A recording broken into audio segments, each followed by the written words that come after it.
Welcome back everyone, I'm Jordan Giesige, and this is The Limiting Factor. A little over a year ago, I shared the specs for the 4680 battery cell analyzed by Shirley Mung's lab at UC San Diego. However, there was one more test to be carried out that took a few more months to line up: X-ray diffraction analysis of the anode. The result of that test was that it confirmed that the 4680 cell that was tested uses synthetic graphite for the anode. The question is, what does that mean and what are the implications for Tesla? To answer that, today I'm going to walk you through the analysis done by UC San Diego, the differences between synthetic and natural graphite anodes, why Tesla may have chosen synthetic graphite, and what that choice could mean for Tesla's supply chain. Before we begin, a special thanks to my Patreon supporters, YouTube members, and Twitter subscribers, as well as Rebellionaire.com. They specialize in helping investors manage concentrated positions. Rebellionaire can help with covered calls, risk management, and creating a money master plan from your financial first principles. Additionally, thanks to Shirley Mung of UC San Diego for organizing funding for the 4680 analysis as the Zabel Endowed Chair in Energy Technologies in Jacobs School of Engineering. And thanks to Weikong Li for performing the analysis, assembling the slides, and answering my questions. To kick things off, I first need to clarify the terminology I'll be using. There are two types of graphite, synthetic and natural. I'll explain the difference between the two later in the video, but for now, in short, synthetic graphite is manufactured, whereas natural graphite is formed by geologic processes. Bear in mind that synthetic graphite can also be called artificial graphite, and I'll be using those terms interchangeably throughout the video. Whether graphite is synthetic or natural, it can be used in everything from lubricants to coatings to batteries. The graphite that's used in batteries is further processed into a specialty product that's used as the anode or negative electrode of battery cells. That is, natural and synthetic graphite refer to the raw materials, and those raw materials are used to produce finished products, which, for this video, I'm going to refer to as natural and synthetic anodes. With that understanding in place, let's take a look at the analysis from Shirley Mung's team at UC San Diego. Weikong Li provided me with two pieces of evidence that the 4680 is using artificial graphite. The first is this slide, which shows a scanning electron microscope, or SEM, image of a reference artificial graphite sample versus the graphite used in the 4680. And based on visual cues, the 4680 appears to use artificial graphite. What are the visual cues we should be looking for here? In a word, porosity. On screen is a comparison between a natural graphite particle and an artificial graphite particle. The porosity of natural and artificial graphite can vary somewhat depending on how it was manufactured, but in general, what we see here is representative of what's typical. As you can see, the artificial graphite contains fewer and smaller voids than the natural graphite particle. However, when graphite particles are coated to the electrode foil in a production battery cell, the coating process involves crushing the graphite onto the electrode foil in a process called calendaring. That calendaring process can also create porosity. The comparison images I showed of natural and artificial graphite have a rounded shape, and therefore don't appear to have gone through a calendaring process. So, although they do a good job of illustrating how porosity can vary between natural and artificial graphite that's in a standalone powder, they don't serve as a good benchmark for the graphite from a production battery cell. That's as opposed to the graphite samples in the slide from UC San Diego, which are both from battery cells that have been through the full production process. That's evidenced by the flattened top layer.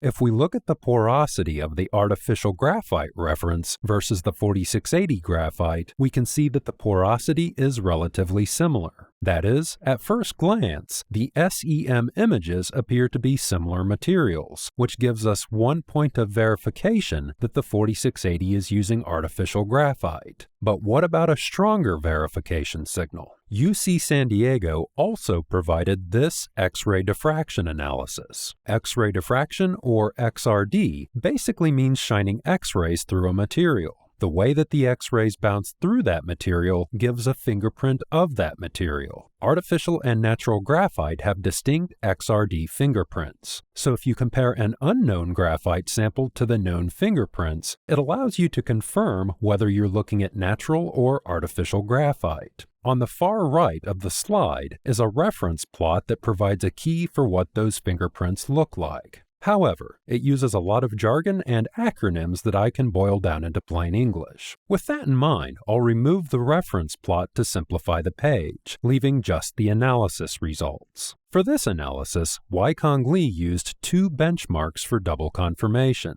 The sample in black is the 4680 graphite. The sample in red was from an LG2170 battery cell that's known to use artificial graphite, and the sample in blue was an artificial graphite reference material. To confirm the XRD fingerprints match, the key part of the XRD plot to look at is the box highlighted in light green. That's because this is the area of the plot where natural and artificial graphite would differ in their XRD fingerprints. To provide greater clarity, Wai-Kong provided an expanded view of the area highlighted in green to the right of the main plot. As you can see, although the height of the black, red, and blue lines differ slightly, their shape is fundamentally the same. Two separate peaks with a shorter peak on the left and a taller peak on the right. This means the fingerprints match and they're all the same material, artificial graphite. So we can say with a high level of confidence that the 4680 is using artificial graphite for the anode. Before we move on, let's cover two notes on the UC San Diego XRD analysis. First, Wai-Kong Lee used several milligrams of powder. That means the analysis looked at tens of thousands of particles, so there's no chance that any potential natural graphite was missed on account of it not being included in the sample. Second, however, with that said, the XRD machine did have a detection limit of 5%, so there is a small chance that there was some natural graphite in the sample, but it wouldn't change the main conclusion, which is that the graphite used in the Generation 1 4680 cell is predominantly synthetic rather than a blend containing any significant amount of natural graphite. Moving along, the next question is, what are the differences between synthetic and natural graphite and why does it matter? To understand that, let's start with a quick comparison of the manufacturing processes for synthetic versus natural graphite. As I said earlier, natural graphite is formed through geologic processes. Carbon-rich material is heated and compressed deep in the earth over millions of years, which causes it to form into thousands of layers of carbon sheets, also known as graphene. That is, graphite is just a carbon-based crystal made of thousands of layers of graphene. Artificial graphite is also produced using carbon-rich material, such as needle coke from coal or oil, and instead of being heated and compressed deep in the earth for millions of years, it's heated in a furnace to over 2,500 degrees Celsius for hours or even days to graphitize the carbon material. With the raw graphite in hand, whether it's natural or artificial, it then undergoes processing steps to form the graphite into particles of the right purity, size, shape, and surface texture.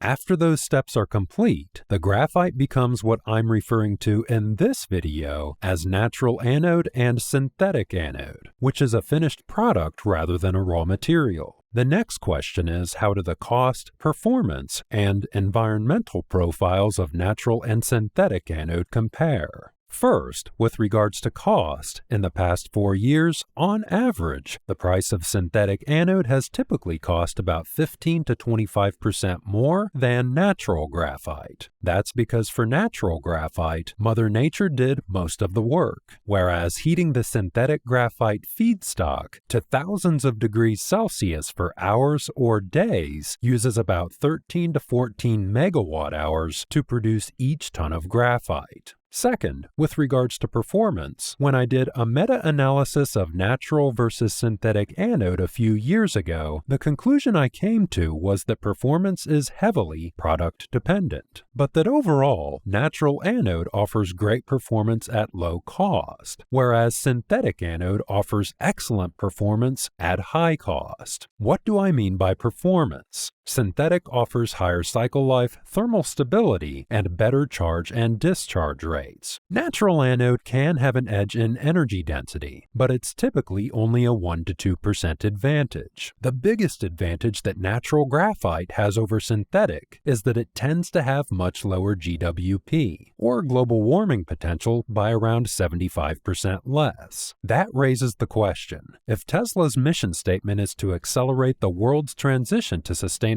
energy, presumably to reduce the impacts of climate change due to CO2 emissions, why would they use any synthetic graphite that's made from fossil fuel waste and has higher CO2 emissions than natural graphite? Let's tackle that question from two levels. First, at a broader level to provide some perspective, and then from a technical and supply chain standpoint. This image is from Tesla's 2022 Impact Report. It shows that it takes less than 2 years worth of driving before the total emissions from an EV fall below that of a comparable internal combustion vehicle. That's because even though many EVs use synthetic anodes made from fossil fuel byproducts in CO2-intensive processes, those are one-off emissions from manufacturing. Internal combustion vehicles use hundreds of gallons or thousands of liters of fuel per year, every year throughout their life. So even if EVs release about 50% more CO2 during the manufacturing process, their fuel, so to speak, is electrons, and not a carbon-based liquid that has to be burned to move the vehicle. So the ongoing emissions are about 80% less on a yearly basis. Yes, a portion of the grid does generate energy from fossil fuels, but the electrical grid in the US and Europe are now primarily powered by natural gas, nuclear, and renewable energy sources which produce far less CO2 emissions and pollutants than coal or gasoline.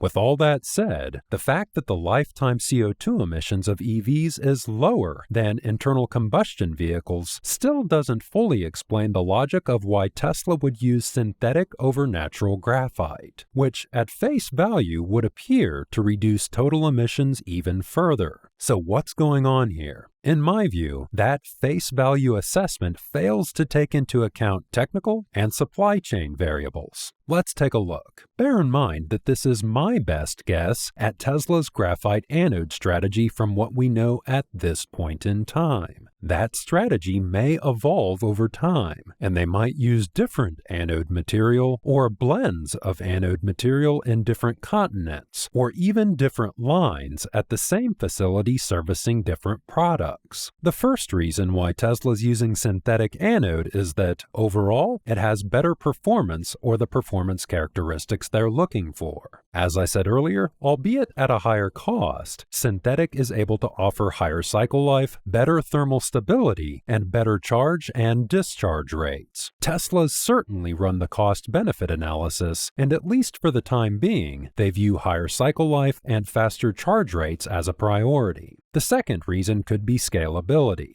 Tesla has ambitious growth plans, and when it comes to batteries, they tend to work with the largest material suppliers in the world that have the greatest ability to scale. The fossil fuel industry is roughly 2 orders of magnitude or 100 times larger than the battery industry. Although it is true that needle coke sourced from coal and oil to make synthetic anode is a highly specialized chemical, it may be faster, easier, and more reliable to get oil refiners to expand needle coke production than it is to wait for natural graphite mines to gain financing and regulatory approval to build their projects, which can take 7 to 10 years. Building on the scalability point, the third reason Tesla's using synthetic graphite may be that they're moving as fast as possible to build at least 1 terawatt-hour of vertically integrated battery manufacturing capacity in the US. In my view, there are 3 reasons for that. First, China has a near monopoly on the global supply of battery materials, particularly graphite anode production, which is a supply chain risk for Tesla.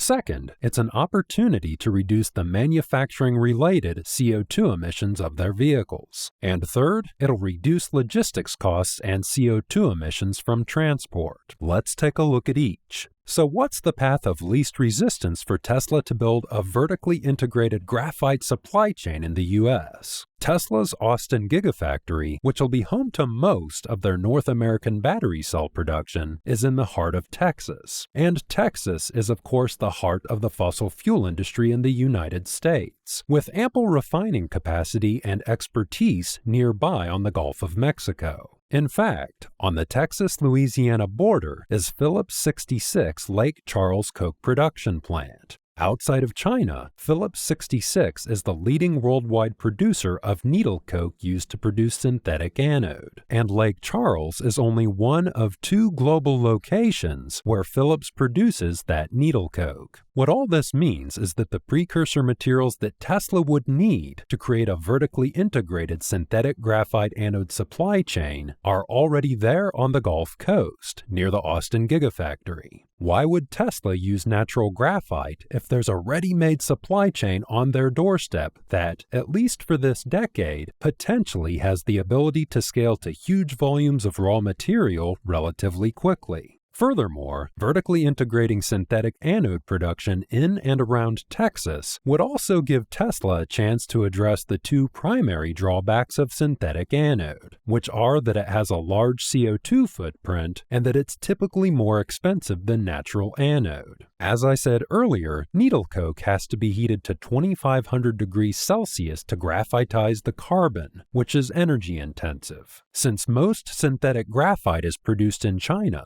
the huge amount of power that's required is provided mainly by coal-fired power plants, which in turn release huge amounts of CO2. The grid in the US is much cleaner, meaning that synthetic anode produced in the US would have lower CO2 emissions. Furthermore, Tesla could provide their own solar panels and battery storage to drive down electricity costs and reduce the CO2 emissions at the particle refinement stage, which is also energy intensive. Beyond that, a secondary source of emissions for Chinese synthetic graphite is transport. As this image from Novonix shows, some of the needle coke that's used to produce synthetic anode in China can come from as far away as Phillips 66 Humber plant in the United Kingdom. Then, when it arrives in China, it bounces around to different production plants to convert it to a finished anode product before being shipped to the United States to go into a battery cell. That's almost 25,000 miles of travel and corresponding CO2 emissions. If Tesla decided to vertically integrate anode production in Texas, they could set up an anode refinery in Corpus Christi near their lithium refinery, ship in synthetic graphite from Phillips 66 in Lake Charles for refinement into synthetic anode, and then send the finished synthetic anode to Austin to go into batteries. Or, of course, they could buy that anode from a company like Novonix if they decided not to vertically integrate or if they wanted to diversify their supply chain.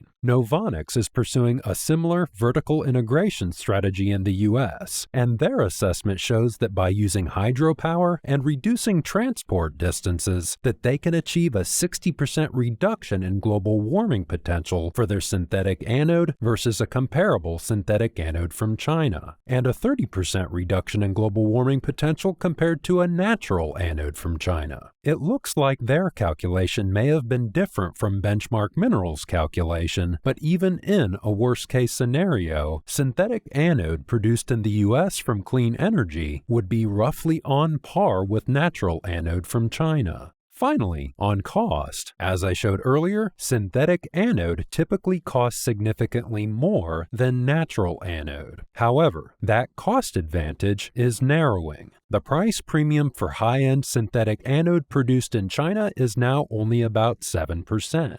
I don't know if that trend will hold, but it does show that the price difference is surmountable. As a side note, thanks to Lars Leesdahl of Rystad Energy for supplying this graph for the video. If you're on X, give him a follow. If Tesla vertically integrated synthetic anode production in the US to reduce shipping costs, cut out the middleman costs which can easily run 20%, and provided their own cheap solar and batteries at production costs, they might actually be able to reduce the cost of their synthetic anode to below the cost of natural anode from China while ending up with a higher performance product. Again, bear in mind this is all informed speculation on my part. The intent here is to provide a framework for thinking about why Tesla chose synthetic anode for the 4680, how the supply chain could evolve over time, and why that matters. Before we move on to the summary, let's cover 2 points that might show up in the comments. Some people might point out that, as I showed in my previous videos, Tesla currently isn't using any silicon in the 4680, but that they intend to use much more in the future. Why is graphite anode supply a concern to Tesla if they're moving towards higher silicon anodes in the future? It's because the silicon in the anode will be the salt in the salad, and graphite is needed to buffer the expansion and contraction of the silicon. Because of that, I don't see Tesla using any more than 20% silicon by weight in the anode of their battery cells this decade. That means by far the bulk of the anode will still be graphite. So the use of silicon will reduce the amount of graphite they'll need, but over time they'll still need hundreds of thousands of tons of graphite per year. Second, what does the fact that Tesla is using synthetic anode mean for Novonix and Talga, which I did videos on a few years ago? In both cases, in my view, it doesn't impact them positively or negatively. That's because what matters for those companies to succeed is that they can hit commercial scale and that their products offer good performance for their price. If they can do that, they'll sell every kilogram of anode material they can produce, because for the rest of the decade, there's huge demand for graphite anode. In summary, the best available analysis we have so far indicates that the 4680 battery cell is using synthetic graphite and no natural graphite. This result may be surprising because natural graphite seems like a more environmentally friendly option. However, looking at it through a more strategic lens, even though synthetic graphite has higher CO2 emissions per unit of material produced, there are other factors that balance that out. First, synthetic graphite tends to be able to achieve higher cycle life than natural graphite, and could make each battery cell that Tesla produces last longer. That means each vehicle will be on the road longer, spreading the CO2 emissions from manufacturing over more years, and therefore reducing the average CO2 emissions per year. Second, if Tesla localized the supply chain, that could reduce the global warming potential of synthetic graphite to the point where it's at parity or even lower than natural graphite. Third, if Tesla finds they can scale and vertically integrate synthetic graphite production in the US more quickly than natural graphite, that means more EVs on the road reducing global CO2 emissions. Yes, those vehicles might have higher CO2 emissions in the manufacturing stage than vehicles produced using natural graphite, but due to the cumulative benefits over time, it's obviously better to have those vehicles on the road than internal combustion vehicles, and by a large margin. The only remaining question I have is how a battery strategy based on synthetic anode will work out in the long run, because the world is moving away from fossil fuels. That may mean that the supply of needle coke as a fossil fuel byproduct will become more scarce over time. With that said, interestingly, in my research for this video, I did come across ways to create needle coke that are potentially more environmentally friendly, such as liquefying coal to turn it into coal tar. If you'd like me to make a video on that, let me know in the comments below. If you enjoyed this video, please consider supporting the channel by using the links in the description. Also, consider following me on X. I often use X as a testbed for sharing ideas, and X subscribers, like my Patreon supporters, generally get access to my videos a week early. On that note, a special thanks to my YouTube members, X subscribers, and all the other patrons listed in the credits. I appreciate all of your support, and thanks for tuning in.